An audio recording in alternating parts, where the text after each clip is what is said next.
4월 서울시장 보궐선거를 9일 앞두고 여야 모두 여론조사 맹신론을 경계하고 있습니다. 국민의힘은 이번 선거는 결국 조직선거이기에 민주당이 절대 열세라고 단정하기 어렵다며 끝까지 방심하지 말라고 강조했고, 민주당은 시간이 갈수록 결국 선거 판세가 박빙으로 갈 것이라며 지지층을 최대한 결집하려는 분위기입니다. 국회 취재기자 연결합니다. 송재인 기자. 네, 국회입니다. 네. 자, 여야 모두 각자 이유는 다르지만은 서울시장 판세를 놓고 긴장을 놓지 않고 있군요. 네, 그렇습니다. 현재까지 여론조사로만 보면 오는 4월 서울시장 보궐선거에서 국민의힘 오세훈 후보가 우세한 분위기인데요.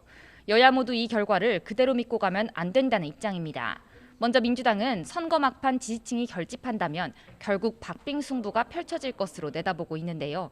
이낙연 상임선대위원장은 오늘 아침 TBS 라디오에 출연해 서울시장 보궐선거가 3%포인트 안에서 승부가 갈릴 것이라고 말했습니다. 국민 분노와 실망이 큰 데 대해선 겸허히 받아들인다면서도 현장에서 확인하는 이른바 바닥 민심은 여론조사와는 조금 다르다며 포기론을 경계했는데요. 나름대로 진행한 자체 여론조사 결과를 분석하고 선거 전례 등을 살펴본 결과라고 덧붙였습니다.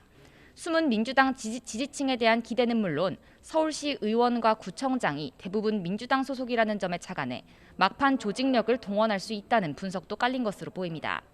국민의힘은 여론조사를 믿고 방심해서는 안 된다는 입장입니다. 당사자인 오세훈 후보는 오늘 아침 YTN 라디오에 출연해 박영선 후보와 지지율이 15%포인트, 또 20%포인트 차이 난다는 여론조사 결과는 전혀 믿지 않는다고 밝혔습니다. 지지율이 높다고 이기는 게 아니라 결국 투표장에 유권자들이 가야 이길 수 있는 거라며 여론조사는 별 의미가 없다고 강조했습니다. 앞서 말씀드렸다시피 서울시 조직에 대한 민주당 장악력이 큰 만큼 이번 선거를 쉽게 보지 말고 꼭 투표해야 한다며 독려했는데요. 오 후보의 경우 지난 20대 총선에서 당시 정세균 후보에게 서울 종로 지역을 내줬던 경험도 있는 만큼 선거 전 여론조사 결과에 기댄 낙관론을 특히 경계하는 모습입니다. 부산시장 선거 상황도 알아보겠습니다. 오늘은 국회 상임위원회 회의에서도 부산시장 선거를 둘러싼 공방이 이어질 전망이죠? 네, 그렇습니다. 국회는 오늘 오후 2시 정보위원회 회의를 열고 국정원의 보고를 받습니다.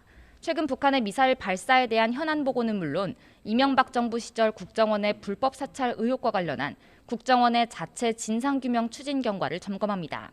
국민의힘 박형준 부산시장 후보의 경우 이명박 정부 시절 청와대 정무수석과 홍보기획관을 지내며 불법 사찰 연루 의혹을 받고 있는 만큼 자연스레 오늘 오후 회의에서도 도마 위에 오를 것으로 보입니다.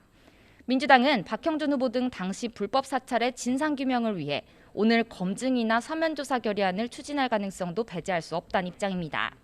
반면 국민의힘은 선거를 불과 9일 앞두고 민주당이 국가안보기관까지 동원해 선거 공세를 한다며 비판하고 있는데요. 불법 사찰 이슈와 선거가 연결되지 않도록 공세 차단에 주력할 것으로 보입니다. 지금까지 국회에서 YTN 송재인입니다.